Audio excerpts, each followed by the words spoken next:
Imagine being a teenage girl or boy. Your only worries are who you are going to hang out with, what college will be like, or what the new clothes styles are. That is unless you're a teenage girl or boy who has just become a parent. Now your worries are, how are you going to pay for diapers? Will your baby ever stop crying? Or will you ever get to go out with your friends again? I'm very familiar with the second set of worries. I ended up pregnant as a teenager and became a mother at a very young age. Because of my experience in the second set of worries, I want to persuade teenage boys and girls to learn about the use of birth control so they can keep enjoying their lives as a teenager. According to the National Campaign to Prevent Teen and Unplanned Pregnancy, only 40% of mothers who give birth before they turn 18 graduate high school. And I've made a graph to show you the median annual income by level of education according to in 2006. In less than 9th grade, men made an average of $20,000 and the women made an average of $17,000. 9th to 12th grade, but no completion, men made an average of about $26,000 and women made an average of about $18,000. High school completion, men made an average of about $35,000 and women made an average of about $24,000. Some college but no degree, men averaged about $41,000 and women averaged about $30,000. And with an associate's degree, men would average about $43,000 and women averaged about $32,000. And with a bachelor's degree, men got about $59,000 and women $42,000. And with a master's degree, men earned an annual income of about $73,000 and women's was $50,000. So as you can see, if you went to school and graduated, you could earn the higher your income level is. There are also health risks for the baby, and children born to teenage mothers are more likely to suffer health, social, and emotional problems. Women who become pregnant during their teens have an increased risk for complications such as premature labor. Approximately 1/3 of young women in the United States become pregnant during their teens, and more than 80% of teen pregnancies are unintended and unintentional. And about 13% of U.S. births involve teen mothers, and about 25% of teen girls who give birth have another baby within 2 years.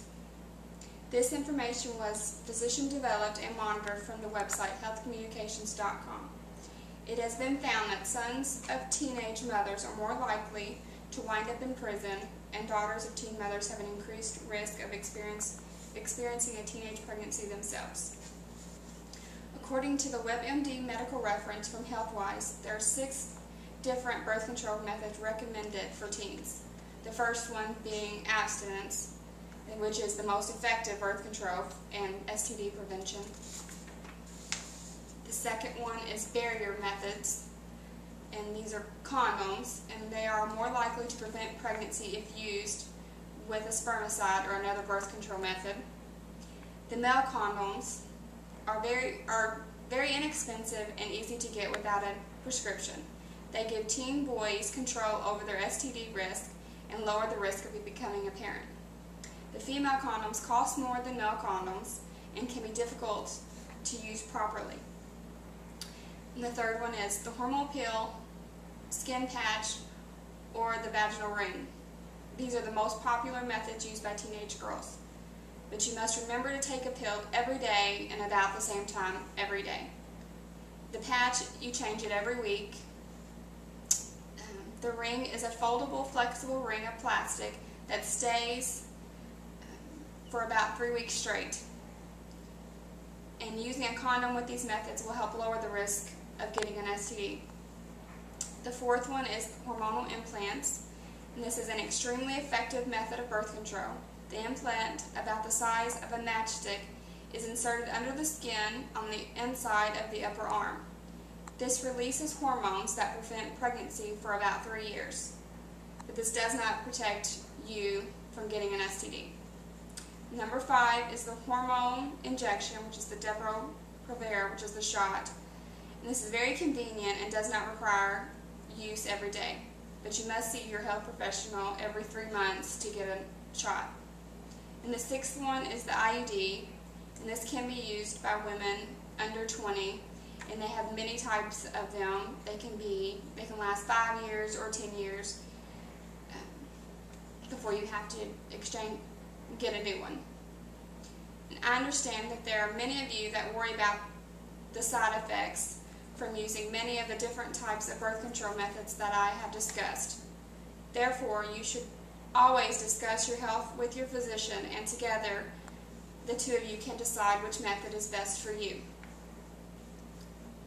I can, however, tell you that raising a baby as a teen is much more complicated and time-consuming than deciding which birth control method to use.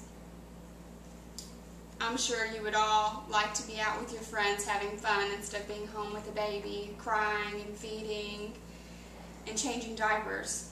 Therefore, I hope that I was able to persuade each of you to use some form of birth control to prevent teen pregnancy. Thank you.